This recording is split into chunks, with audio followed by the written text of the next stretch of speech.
mengikut tingkah laku mereka semasa membeli. Okay, so ini merupakan salah satu ciri yang baru yang kita ada di dalam dekorasi kedai. Okay, so kita ada mod pintar dan juga mod manual. Okay, mod pintar maksudnya menambahkan kandungan yang terperinci secara automatik. Mod manual maksudnya tuan-tuan diberi peluang untuk memilih komponen yang ingin disiarkan. Okay, mod pintar dia memberi cadangan apa kandungan yang lebih baik secara automatik yang boleh digunakan.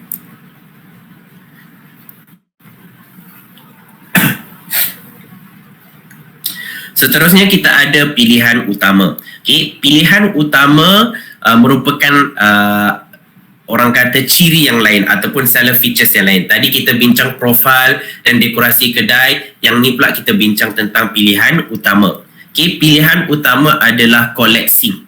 Koleksi yang terdapat pada pilihan utama kedai yang dipilih oleh penjual tersebut. So maksudnya dekat sini, untuk pilihan utama ataupun top picks, okay, merupakan salah satu cara yang mana kita nak menunjukkan apa koleksi yang teratas sekali hasil daripada pilihan kita sebagai penjual. Maksudnya kita nak menyarankan, kita nak mencadangkan kepada pembeli produk ini merupakan produk yang tertinggi ataupun pilihan utama di dalam kedai kita. Okay, so ini merupakan salah satu features ataupun ciri-ciri yang boleh digunakan secara percuma. Okay, so sebelum kita nak menetapkan pilihan utama produk apa yang kita nak pilih untuk dimasukkan ke dalam pilihan utama ataupun top picks ni, pertama kita kena tentukan objektif kita. Okay, pertama kalau kita yang perlu kita ada mempunyai matlamat untuk berjual. Okay, yang kedua merancang untuk paparkan produk terbaru. Yang ketiga merancang untuk menghabiskan stok. Jadi pilihan utama boleh dilakukan produk kita berdasarkan kepada 3 objektif ni. Kalau kita mempunyai matlamat untuk menjual, matlamat untuk memaparkan produk baru ataupun merancang untuk menghabiskan stok. Okay, bergantung kepada kita punya objektif kita, baru kita boleh tahu produk apa yang kita nak. Kalau kita pilih contohnya merancang untuk memaparkan produk baru, maka kalau kita nak pilih produk baru, maka hanya produk baru sahaja masuk ke dalam koleksi di dalam pilihan utama. Jangan pula kita masuk produk-produk yang dah lama, yang dah ada lama di dalam kedai kita. Jadi dia tidak kena dengan objektif kita. Okey. Yang ketiga, okey, peralatan yang ketiga adalah rumusan perniagaan. Okey. So rumusan perniagaan, sekejap ya. Rumusan perniagaan merupakan salah satu ciri yang ada di dalam aplikasi dan juga di dalam seller center yang mampu memberikan gambaran keseluruhan mengenai trend dan juga prestasi kedai kita. Okay, so tuan-tuan dan puan-puan, rumusan perniagaan ataupun business insight, dalam bahasa Inggeris dia kita panggil dia business insight. So ini merupakan salah satu features yang mana kita boleh gunakan untuk mengkaji trend dan juga potensi berdasarkan data-data yang kita ada pada masa yang lepas. Okay, yang kedua, ini juga merupakan salah satu orang kata cara untuk kita mengenal tahap data produk kita. Maksudnya berapa banyak produk ni dah terjual pada time bila, adakah pada waktu hujung minggu, tengah hari ke malam ke. Jadi ini merupakan salah satu cara.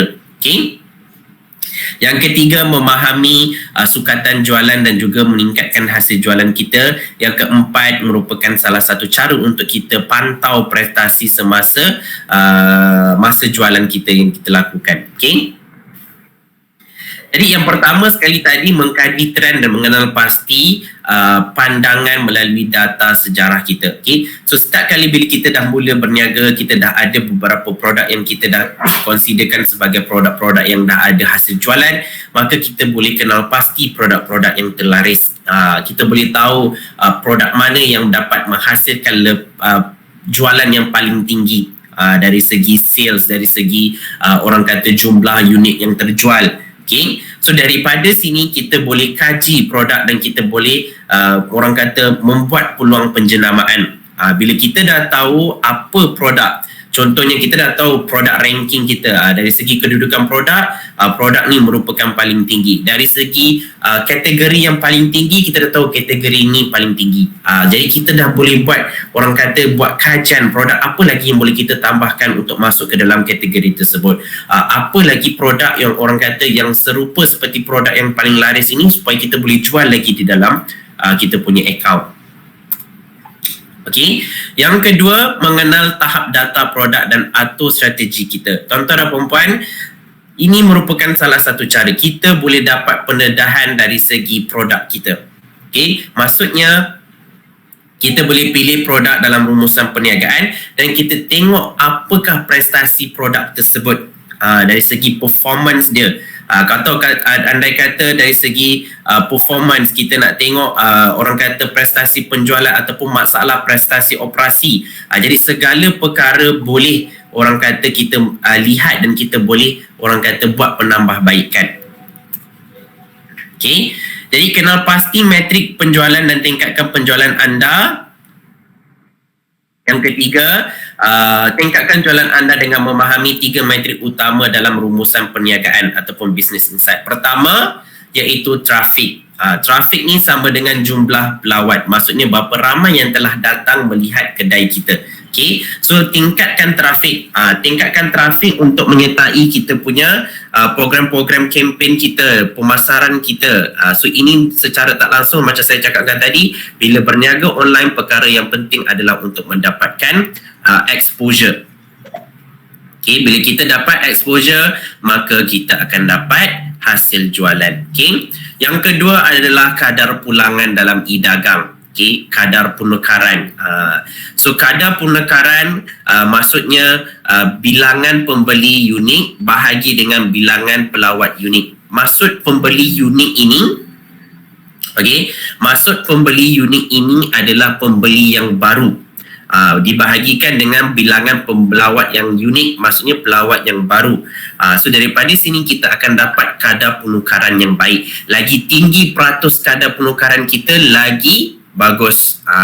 Kalau ada yang tanya dengan saya, coach, apakah dia tanya saya, coach, apa kadar penukaran yang paling selamat untuk kita lakukan? Kalau ikutkan saya, secara apa yang saya dapat saya kongsikan dengan tuan-tuan dan puan-puan adalah kadar penukaran yang pada 5% ke atas ataupun 10% lah paling minimum. Kalau kita nak rasa yang agak bagus, 10%, 5% ke 10% ke atas, itu merupakan kadar penukaran yang bagus. Yang ketiga, menaikkan penjual untuk naikkan jualan setiap pembeli. Okay, so ini merupakan salah satu cara juga.